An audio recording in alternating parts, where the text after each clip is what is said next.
London, June 1920. John Hathaway is desperate and at his typewriter.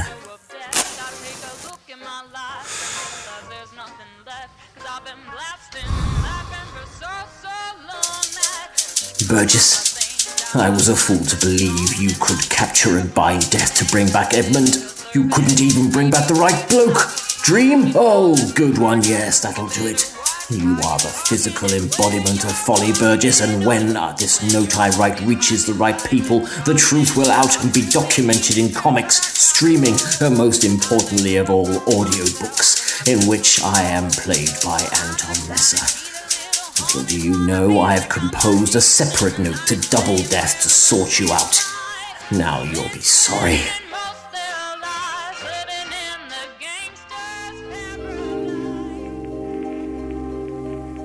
Adelaide, September 2021. Apathy throws away a note from Double Death, mistaking it for a final demand gas bill, and sits in his library of spoken word, chewing on a damp cloth. Damp cloth. He huddles over his dusty keyboard, working on an even dustier script, bound for sharing with his lesser and simpler colleague Bewilderment. He is a tall, stiff, yet highly flexible and foldable figure with two monocles, one for each eye. Wrapped in a high-vis orange cape and wearing lime green winkle pickers, he is tired. He's been working on this script for some years now, but been frustrated by strange events that surely only happen in dreams. His acres of aubergine crops blighted by scurvy, and his castle victim of the nearby sewage plant explosion, leaving him and his study and his pet ostrich covered in a perma-effluent. But now, finally, he types the first words on his disgustingly sticky keyboard. Words that, when he utters them, are just as vile and unsettling as the result of the sewage explosion. Welcome to Audiobook Club.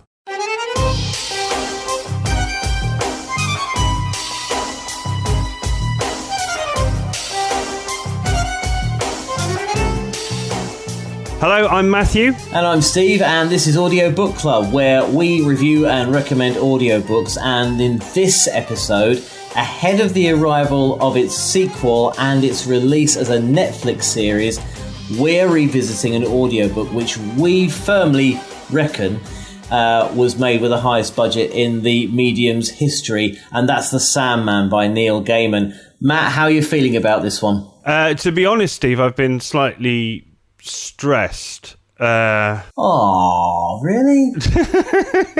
Well, it's... Oh, so hang on. There's a lot of pressure on this one. You should be sitting on that couch behind you there and tell me about your history of your family and relax a little bit. What we're dealing with here, in terms of budget alone, I mean, the cast is stellar. We're dealing with possibly the most significant audiobook of all time.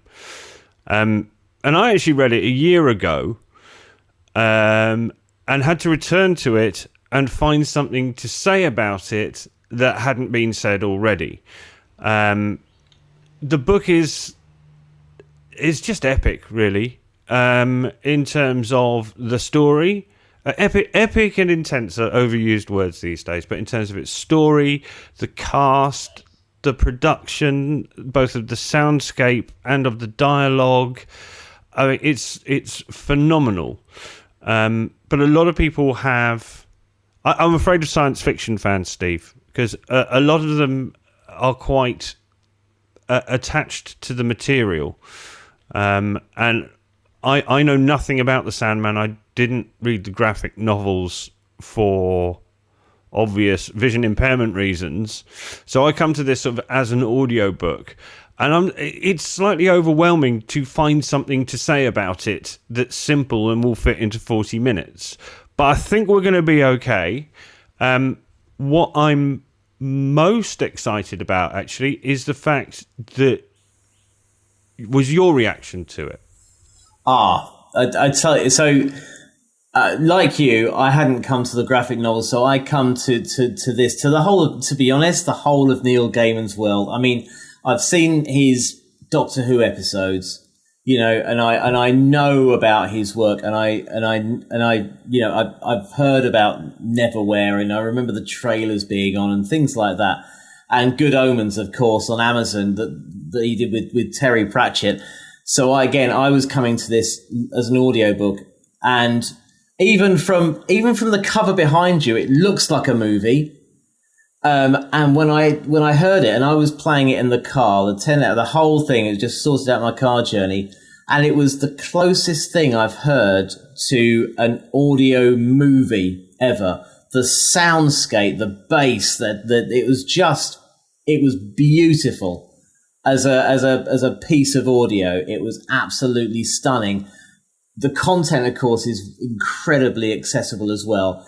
As you know, in our previous episode, my thing is with audiobooks, it's kind of biographies or political history, things like this, really gripping stuff and inspirational subjects, depending on who it is. But this is the first piece of fiction I've absolutely loved. I completely loved it. I just gorged the whole thing, the whole 10 hours pretty quickly, because of the narrative, the characterization, the cast, the way it sounded, the music, it was just, I think we should just wrap it up here and just say, go download.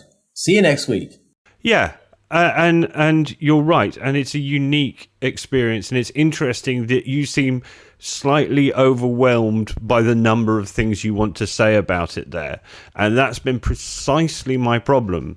The cast, right? There are about 60 people in it, and there are the main stars: James McAvoy, Taron Egerton, Riz Ahmed, Kat Dennings, like all big names shining up. Michael Sheen, one of my favourites. There's some lovely footage of him recording the audiobook online, wearing what I can only describe as a white trash murderer's vest, and he's fabulous.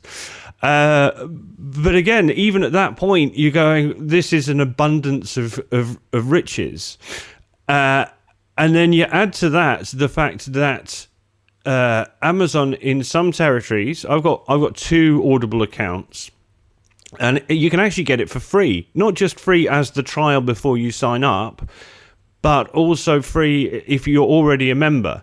Obviously, they're trying to sell the second book, which comes out in about 10 days' time. But all of this is, how are we going to boil this down and tell people what we think about it and have an opinion? So this is precisely why I've been overwhelmed. And also, I'm one of those homework on the bus people.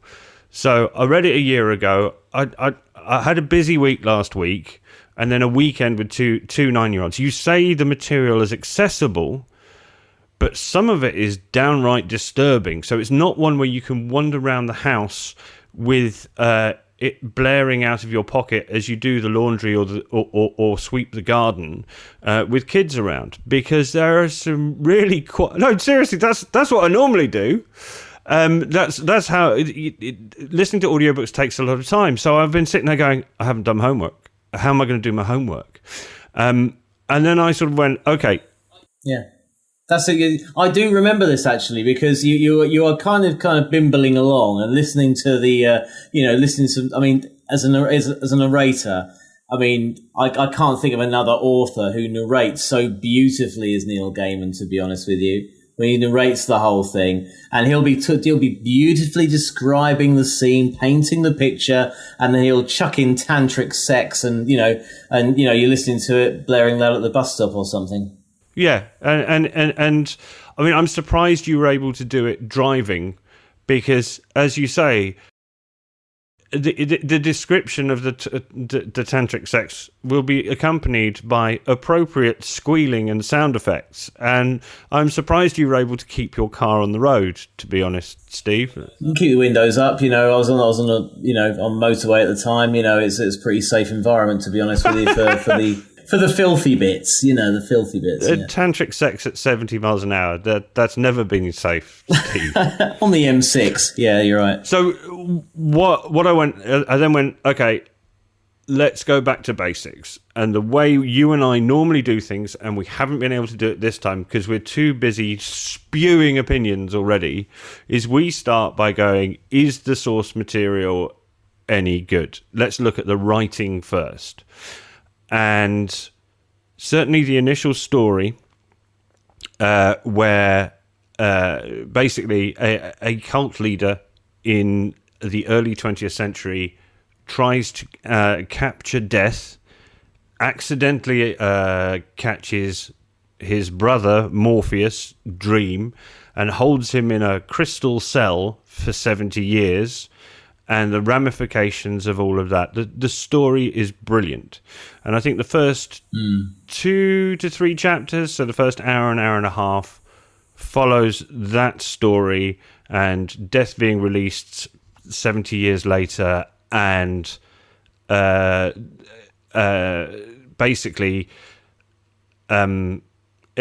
what's happened to in the meantime to people. Within the first 5 minutes, you're already looking at how the absence of Morpheus has affected people, and there's been an epidemic of sleeping sickness, and we zoom down into places as diverse as Paris and the Caribbean and Crowborough, and that's great. That makes sense. And then the next 17 episodes are different stories that spin off from this. I have to say, as much as we are blowing smoke up this book's rear end, and many of those stories work and are phenomenal, funnily enough, the final one, the version of Midsummer Night's Dream, doesn't work for me, to be honest. It feels like you're trying to wedge literary references in. But what I did do was because it's recorded in I think it's 20 episodes, and they're all 20 to 40 minutes long, is I thought, okay, what I'm going to do is I'm going to go to my virtual audio digital bookshelf and pull down one volume.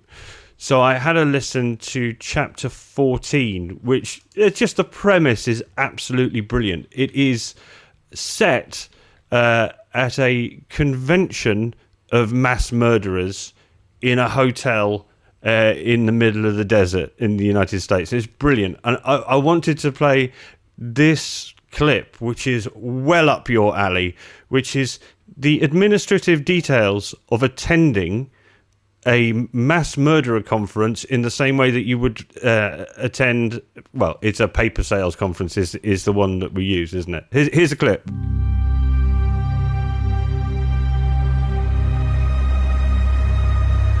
Dusk at the Yellowhammer Hotel, Dodge County, Georgia. A white half moon is already shining overhead. It seems like the late autumn wind blows them in this night, spinning and dizzying from the four corners of the world. Dodge County News. A human arm has been found this evening. It is a bitch wind, knife sharp and cutting, and it blows bad and cold. She has eyes, the men adore so, and a torso. And they come with it, scurrying and skittering like yellow leaves and old newspapers from 1,000 places and from nowhere at all. Ladies and gentlemen, welcome to the first ever serial convention. Please welcome our friend, organizer, and fellow collector, Nimrod. It's really good to see so many of us here. So many. This is the first of these cons, and if you want to see another, a few rules we must adhere to. Firstly, use your preferred sobriquet. No civilian names. Secondly, we don't shit where we eat. You all know that. Particularly now, and here, when so many of us would be at risk.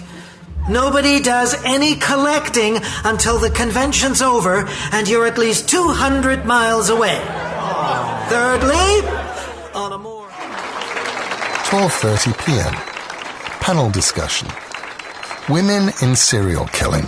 I tell you, I'm sick and tired of women in our line being stereotyped as black widows or killer nurses. I'm a serial killer and a woman, and I'm proud of it. I really liked this story. This is the one with the Corinthian in it as well, isn't it? This one. Yeah, you see, again, I don't. Who is the Corinthian? Riz Ahmed. Having Riz Ahmed. No. But in terms of the Corinthian as a cultural reference to me, as you know, a gentleman amateur, a science fiction fan, the Corinthian as a character doesn't mean anything, but seems to. I'm obviously supposed to recognise who or what the Corinthian is instantly. So in effect, it is quite. There is a kind of an in-crowd bit in it. There are a lot of in-jokes and in-references that perhaps you wouldn't get once you drill down past all the pomp and ceremony and the cast list that makes you giggle with glee because they've spent that much money on an audiobook. There are just some bits, you say accessible, that I didn't get the reference. What is a Corinthian? Yeah, I agree with you. There were times when I had to rewind and just listen to stuff again and kind of get the feel of it. Actually, it's interesting when I finished listening to the whole of the Sandman Part 1. I actually went back and listened to Chapter 1 again to actually just, because I couldn't quite take it in the first time out. You're kind of being taken along, you're kind of taken along the journey, and you're kind of trying to follow the storyline. But when you come back to that chapter and you know everything, the chapter 1 is just brilliant. It makes complete sense, and you completely love it. Because I was kind of, as hard, am I going to get into this sort of thing? That's what you're thinking through chapter 1. Has this chapter captured my imagination? And it completely did. And I carried on listening to 2, 3, 4, up to 20, and then went back to 1 to actually go, actually, this is actually a brilliant story. And I found it very accessible, probably on second listening than first. You know what I mean? Yeah. Yeah. I mean, look, again, so the first actor whose voice you hear after Neil Gaiman's, I think I'm correct in saying, is one of my favourite actors of all time, Anton Lesser, who I don't think has ever held together a Hollywood blockbuster, but in the tradition of the British character actor, he normally plays somebody with tortoiseshell glasses, who is either a beleaguered administrator or an evil bastard or both. And to have him actually being both at the beginning of this is fantastic. But yeah, then you're going to go, yeah, I need to listen to that again. To actually, it was sensational to be given that as a gift. But I need to go back and listen to it again. And perhaps that's what it's about. I don't know if you've sat through Tenet yet, the Christopher Nolan film. No. Okay, so Tenet... I will do. Time travel nonsense. And basically, the film only makes sense the second time you watch it. And I didn't bother watching it a second time because it was a load of garbage. This, on the other hand, I think makes more sense the second time. You can return to it, as you say. And I enjoyed selecting a volume off my virtual digital audio shelf and enjoying it again. It does stand up to... So did you hop around? Did you listen to the whole thing first time out chronologically, or did you hop around after he got all his... The first time I listened to it all the way through. Okay. The second time I got as far as the main story, the beginning story, which, as I say, is the first 2 or 3 chapters, and enjoyed listening to it again.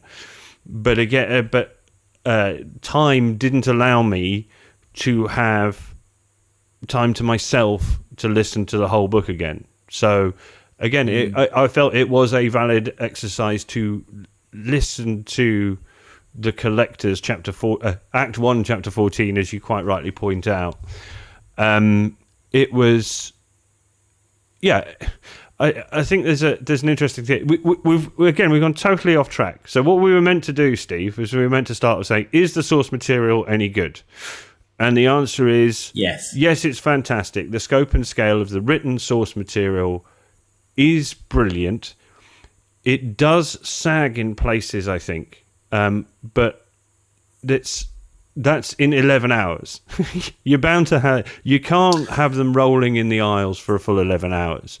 We've been doing this for 20 minutes, and I think about 17 of it's been rubbish. So it'd be hypocritical. Yeah, and I'm boring myself. Yeah, it would be hypocritical of me to accuse Neil Gaiman of having a little bit of flab on his material. But the source material is good. It's good enough to make you want to go back and investigate it again. The next thing you and I normally do is we talk about the production. Yeah. Which in the case of most of the books we read is, how does a single voice artist read it? And in this case, it's a full cast recording with the author as narrator, soundscapes, and full orchestration, or fullish orchestration. So there's a lot more for us to chew into there. In terms of the main narrator, Neil Gaiman, I like his voice. I know it irks some people, and also it's not quite as polished as somebody who's been to RADA, but I don't mind that because you know it's the voice of the person who wrote it. I mean, I wish my voice sounded a bit more like his, a bit more gravelly, a bit more ponderous. His pace is really interesting. I guess back to an original question I just sort of put forward a little while ago. I can't think of another. Well, you probably might come up with loads of them actually. Another narrator who was the author as well in an audiobook. We did Obama recently, didn't we? But that's not a narrator. That's somebody reading the text they've written. No, but in fiction, you know. So did John le Carré ever sort of voice a couple of his own books, you know, or whatever? Obviously, there are some authors who couldn't have possibly, audio booked their own work. You know, Shakespeare, for example, that's a tricky one. And so on. Anyone pre-audio book, really. But I just feel that, to your point, the fact that Neil Gaiman not going to RADA, he's not an actor. He is the author, but he's going to know better than anyone else where the intonation's going to be, where the emphasis is going to be, because he wrote the words. Absolutely, that's the key. And I think that carries it through. So if you were to objectively, if this weren't part of Sandman and he were on his own narrating the book without sound effects and an orchestra in the background, it might be quite heavy listening.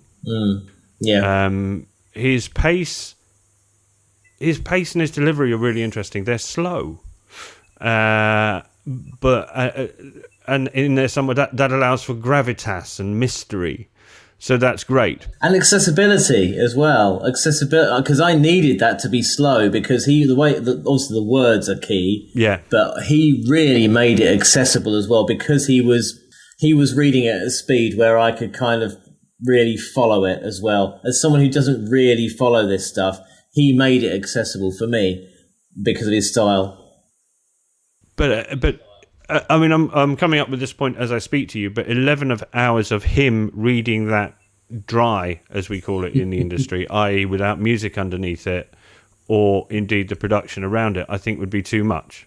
So, yeah. But that isn't the case. So there is a full cast, and the full cast are great. I sometimes really regretted that I couldn't quite identify which cast member was which. There are two real highlights that have stuck with me. As I said, when you got Joanna Lumley and Miriam Margolyes on the also ran section of the cast list, you know you're going to be fine. Absolutely. My two favourite performances were slightly smaller ones. The performance of the person who plays Abel out of Cain and Abel is brilliant, and it was basically somebody doing a really good, Vincent Price impression. And it was so good that I actually, even though it's a bit part in chapter 4, I needed to find out who that was, and trawled the internet and eventually found out that it was a guy called Kerry Shale, who is funnily enough, he does full audiobooks, including the Jack Reacher ones. He did a show on One Word when I was working there years ago, and I can't. Did he? Yeah. So I mean, he long time ago. American, based in London, great actor, has real chops in the audiobook space. Was clear. I don't know whose idea it was for him to do it as Vincent Price. Then, and here's one that's right up your alley. This really did take me a long time. I spent an hour looking for this last night. Yeah. In the collector's edition, there is the person who we heard in that clip, who is the guy who's convening the conference. The name of the character is Funland. Again, I'm sure there's a reference there that I'm not getting. But I went, that's got to be either Matt Stone or Trey Parker, because it sounds like somebody playing old Cartman. And Cartman, for me, is one of the best comic voices of all time. And it turned out, get this, to be Mitch Benn. No, really? But I had to go into the depths. I spent a lot of time Googling last night, chapter 14, Sandman, voice, Funland, and I eventually found it by getting to cast member 63 on IMDb. So there are loads of these hidden treasures in there that you don't even get. I mean, you got Reginald D. Hunter in this. Love him. Sue Johnston as Unity Kincaid. Yeah. I mean, I would not have had her down for that. Josie Lawrence is in this. Mad Hetty. Who irritates me every time I hear her voice. Really? She's just legend. Partly because she's so ubiquitous, because she can do everything, and partly because she's been doing everything since Whose Line Is It Anyway, the original UK version with Clive Anderson in the late 80s, early 90s. I'm sick of the sound of her. But again, it shows... But that's part of the problem here, Steve, I think. There's an abundance of riches. Yes, it bears a second examination. Yes, you can go back and actually, it's bloody brilliant, isn't it? You can go back and go, who the hell is that? I recognise that voice. I'm sure I know that. Oh, no, I was wrong. It was someone totally different. Yeah. It's not a straight read. The cast is great. Is it the world's most expensive gimmick? I don't know.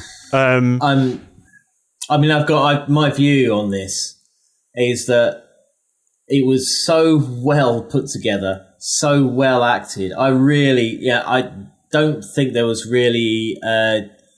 I can't think of any weak link, really. Everyone seemed to be able to really lend their voice to exactly the character they needed, especially Abel. I really thought he was incredible. I mean, I felt so sorry for him.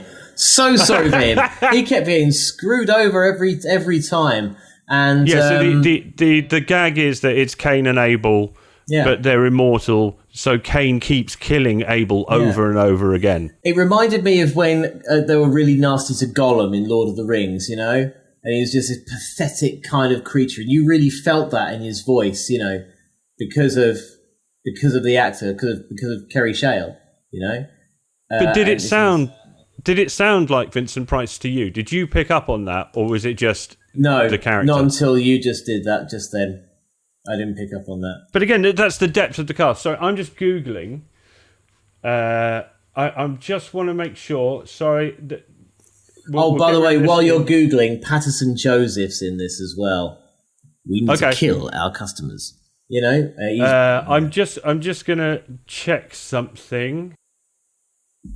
Mr. Selfridge, the Sandman. See, again, because of somebody in the cast, I'm now rushing off to Google again to who's to the internet. Sandra Dickinson's in this. I know. I couldn't find her. Trillian in Hitchhikers. I'm assuming. The Yeah, same no, Sandra Dickinson. no. To me, she's surely Peter Davison's wife. Former. Insert link below to British gas adverts, or I think it was either gas or electricity adverts in the 1980s, where actually she and Peter Davison, who I think are possibly the grandparents of a future Doctor Who, as well as the father-in-law of the parents-in-law. We're getting into another TV show. Well, it's a TV show, but we're going down a rabbit hole. We'll save this for the big finish review. Two mates talking about this book can go down numerous rabbit holes. So let's bring it back. Let's go. So we've done the source material, the writing. The writing is good. Yeah. We have done the delivery. The delivery is done by a narrator who wouldn't stand up on his own necessarily, but he's perfect for this. Surrounded. His somewhat lugubrious, gravelly delivery is supported and in perfect contrast to the whiz-banging production and cast that's going on around him. Yeah. The cast are really good. I mean, look at the conversations we've spontaneously had. We've wandered off down many different alleyways to talk about the cast. The next thing we have to talk about is that soundscape and production that surrounds the voices of the cast. So the music and the sound effects. Steve, what did you think? I mean, Dirk Maggs has a real. Obviously, he's got a reputation that really precedes him. You know, for what he's produced down the years. I mean, Can I stop you there? Yeah. Right. So for anyone who doesn't know, Dirk Maggs is credited with the dramatization of this book. If you know who he is, and if you're a medium geek, you'll probably know who he is. And he is the person who did all of the soundscapes for things like Hitchhiker's Guide to the Galaxy, which is the original best science fiction audio only dreamscape. He provides the atmosphere. He is credited on this one as basically being the co-dramatizer and co-author with Neil Gaiman, which I think makes sense. What he does is he'll take the original material, rewrite it so that it works for radio, cast and work with the actors, direct the actors, and then work with the technical people who compose the music and put together the sound effects, put together a series of sound effects to make it feel like you're immersed in something. This is what he does. This is his skill. How did he do, Steve? Just stunning. I mean, this is. I mean, I don't know if this has been put up for awards, but it needs to be. He really. The fact he's down as having, he's adapted it, he's directed it, and it has to be hand in hand with the sound production of it, you know. And so those elements have to be together in order to really kind of carry it off. And the same guy doing it, I'm guessing here, but as he's adapting it and as he's writing it, he may well be forming that can sound like this. Then we'll bring in the orchestra at this point, you know, this sort of thing. And what he's introduced, just from the tiniest sound effects to, he draws you into a universe. He draws you into the most expensive movie ever in your head. That's what he's done. Yeah, 100%. And you're taken to, you know, it opens with the clacking sound of a typewriter that conveys, you know, First World War time institution. You can see it. It's a grey room in a head with a single light bulb in one of those American prison style shades pointing down. You can hear that from the typewriter. And in various cases, people, also, you know, it's the attention to detail, as you say. There's a lot of smoking going on in this book. It's never mentioned, but the smoking. Actually, I mean, this is bad for your health, by the way, everybody. But naturally, I'm not exactly pointing out the obvious here. But the sound of smoking is extremely attractive in this. Or indeed alarming. And look, within the first chapter, you're in Paris, you're in the Bahamas, you're in Crowborough, and you can picture the scenes in your head. Oh, yeah. When, again, as I say, listen to chapter 14 again last night, The Collectors, which is based in a hotel in the desert. And it's little things like the sound of the televisions in the background in the motel bedroom that bring it alive. And what Dirk Maggs is able to do is start with a blank piece of paper and decide what the key elements of sound are that will bring that to life in your imagination, and then make it with nothing but a couple of microphones and a computer. He's basically got the same materials that you and I have, and you and I are two blokes talking, and he creates the most expensive movie you've ever seen, as you say. I think that's it. So I think we've done it, haven't we? We've done it. So the written material's good, the production is good, and the whole thing is a pleasurable experience, and the budget is perhaps justified by the fact that it's something you can revisit. You and I got lost talking about it. There's so much there. But my question for you, Steve, and I think it's one that you touched on last time we spoke about this, is it actually an audiobook? Well, yeah, this is the thing, isn't it? Is that an audiobook in its strictest sense is the narrator reads a book and that's it. Now, this is where in the time we've started doing this, audio's really exploded from podcasts, audiobooks. Audiobooks aren't a new thing, you know. I've got Tom Baker reading Doctor Who State of Decay from 1970 or 1980 or whatever. But the thing is, it's grown so much. The advent of Audible coming in and just really pumping a lot of money and a lot of effort into creating, you know, they're really giving a lot of people a run for their money, sort of more traditional broadcasters and so on. It's just become such a huge thing. It's anything sensory going in your ears where you're being told a story. I think that should be included in an audiobook. The Sandman is a comic to start off with, but you turn the pages of a comic. You know, when does a comic become a book? Graphic novel. You know, graphic novel. Yeah, it's not a comic. It's not a coffee. They're not toys. They're collectibles, Steve. Yeah, it's not the same. Yeah, exactly. It's not. Yeah. That's it. Oh, I can't wait to get my hand on those audio action figures. That'd be weird. That's a lovely point. Absolutely lovely point. This is the thing. Is that, I mean, for me, I love that. I was immersed in this. It was, you know, a full cast audio drama are being produced en masse as well, the same as audiobooks. And I think, you know, anything that's going to entertain you in your ears is, you know, I'm basically saying we should maybe expand our remit. What would you call it? You know, what would you call it? Well, I think what you call it when we spoke over the phone before doing this was it was a full cast production. And you used the word BBC style, and both you and I met while working for the BBC. You and I are huge fans of the BBC, yeah, and it courses through our veins public service broadcasting to inform, educate, and entertain, to do something good, but also to do it well. Yeah, if you see what I mean. That's you know, since I mean, you mentioned Doctor Who occasionally. You know, that was a program that excited and engaged children, but also snuck in some, and still does, sneaks in some lessons about history and some lessons about science. Yeah.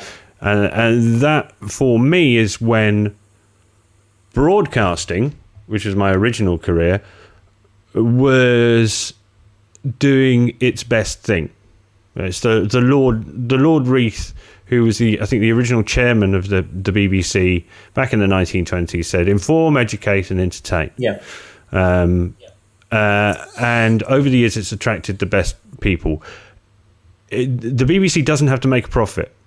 The BBC in its pomp in the 90s and 70s and 80s, budgets were, of course, an issue, but the main the main thing going on was the people trying to make the best programs they possibly could. And they had freedom from some of the restraints that commercial radio and television had. So actually, your one sentence that it's like a full BBC drama recording. You know, the BBC used to have a rep company. They used to have actors on retainer, like the RSC, the Royal Shakespeare. What's the C in Royal Shakespeare Company? That's the one. They used to have actors on retainer. And to just have them hanging around for when you needed them. So this is that, and it is a brilliant piece of work. But I have a slight concern. And all right, yeah. My concern is you're aware, of course, of Jeremy Clarkson of Top Gear and the Grand Tour fame, aren't you? Yep. Mm-hmm. So when he had to leave the BBC, Amazon picked him up to produce a similar program. And the budget per episode for the Grand Tour went as high as £4 million per episode. And that number sticks in my head as I should imagine that's about what this cost to make. Now, the interesting thing with Amazon is they don't have to make a direct profit off that, as they don't have to make a direct profit off this. The idea is that when people sign up for Amazon Prime, Amazon can track what the first program they watch is. And remember, when you sign up for Amazon Prime, you're paying, in the UK, £70 a year to have Prime Music, Prime Video, and your stuff delivered half a day earlier by drone, whatever. So the sums of money paid to the Grand Tour's presenters and the budget they spent, £4 million an episode producing stuff, actually, Amazon were getting a great deal because they saw how many people signed up for the £70 a year contract, which again, people will probably renew. And then when they logged into Prime Video, the first thing they watched was the Grand Tour. So apparently it worked out at about a £17 cost per acquisition. The cost for them to acquire that new customer, if what they dragged in was $17. So basically, Amazon, it was cheaper than making the Grand Tour was cheaper than advertising on television in the end. This, I feel, is the same. So part of what the Sandman does when they give it away for free is encourage people to join Audible, but also go, actually, they just gave me this enormous thing for free. Maybe I won't cancel my subscription after all. The reason you and I started doing this is because of the experience that you, I, and others have had, that after 6 months of your Audible subscription, it goes 6 credits remaining, a total of £42 worth of money. So the idea of this, the reason Amazon could throw so much money at it is because it keeps people, it either brings people in to a year's contract and locks them in and ends up costing them £84 or $165 for a year, and then they forget to cancel it, or it makes people like you and me go, this audiobook stuff isn't so bad after all. And then the next thing you do is you go, what shall I read next? And I've been trying to read all of the promoted audiobooks, and one that you've seen the little square pink graphic for, with the subtle art of not giving a beep, Give me an F. I read that, and it's an odious, noxious piece of shite. Frankly, it's deplorable, and we're not going to review it next on week's this episode. Then, yeah. Yeah, no, we're not going to spend 45 minutes reading it. I've read it, and we do say read it here because that's allowed. I've read it, so you don't have to. Appreciate but the whole that. thing is the audiobook experience isn't always this. And I mean, Jeff Bezos has got spaceships to pay for, and Neil Gaiman is too busy doing his Netflix series to worry about what the effect of this audiobook is. But I wonder if the net effect of this audiobook is that people is going to be disappointment. Is going to be in the end a net negative for the audiobook as a form, because they're not all that good, are they, Steve? Well, I don't know. Maybe I'm a little more superficial. I loved it. I did. I really loved it. I can't. I can't. You know, this opened up a whole new world for me. Certainly in the audiobook form, it was absolutely brilliant. And I'm just. We're doing this because obviously the sequel's out very, very soon. Have you seen the cast list for the sequel? I mean, we're talking Brian Cox is Augustus. We've got David Tennant as Loki. Bill Nye's in it as Odin. Kevin Smith, you know, Clarkson, you know, Jay and Silent Bob and everything. He's in this as well. Yeah, and we will read it. I've been sucked in again. By the stellar cast. And we will read it and we will love it. But again, my attention was drawn to Audible's monopoly of the audiobook market. It was first mentioned to me back in 2013 by somebody who runs an independent production company. And at the time, basically Amazon had come in with a huge truckload of cash and signed all of the major publishers into an exclusive deal to publish their audio, to distribute, because that's what Amazon do in an informal Audible in this case, is they distribute audiobooks and make them available. Their platform makes them available. It's an online bookshop. Like the rest of Amazon's business, but because they had the money behind them to do it, they were able to scoop up everything. And you know what? I'd really like to hear Miriam Margolyes read an audiobook. I must go and look and see if she does one. I'm just concerned that Audible, Amazon are the only player in the field. When you and I talk about audiobooks, we assume that we're talking Amazon Audible. I think in the last 3 or 4 years I've read nearly 400 audiobooks. Only one of them was on Google Play Books. And the might of this, again, it's just possibly because I was trying to find something to say, but it made me think not just of the production and what it's like to listen to it, but what the effect of it is. And I have to say, I'm concerned that it will lead to disappointment and be a net loss for the audiobook as form, as people's associations with audiobook going, yeah, I listened to that Neil Gaiman one, it was great, and then I just had 6 credits at the end of the year, so I stopped it and I felt I got ripped off by Amazon, which I guess makes it our job, if we're going to be that pompous, to make sure that we showcase the best. The thing that when you start doing something as an enterprise, the thing you're told to do is identify a need. What you and I identified first was that whole, you've got 6 credits left. You've got 42 quid's worth of Audible credits sitting around. Rather than it being a disappointment, why don't we help people to find good stuff to listen to? And actually, I think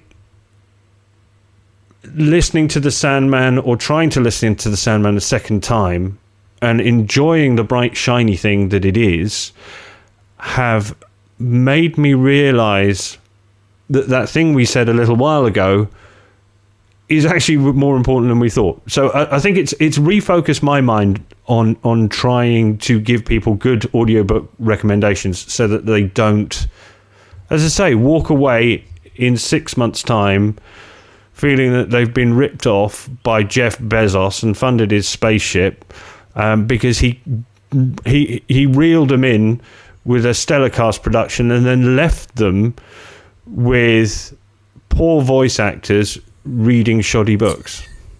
It's a good point. And with all that... So let's keep doing what we're doing. Yeah, I'm justifying what we're doing completely. by saying that. With that said, we're going to be back reviewing part 2 of the Sandman. Great plug for the next one. As soon as it comes out. So if you want to get involved in the conversation, the hashtag is Audiobook Club.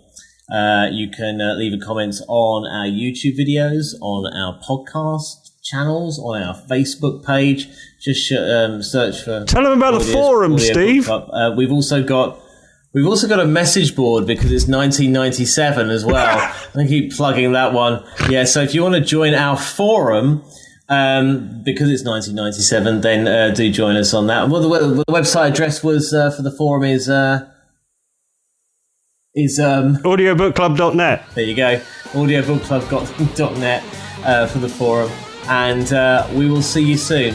But keep talking about the Sandman because we loved it, but with a reason for loving it, of course, underlying that. We'll see you next time on Audiobook Club for Sandman Part 2.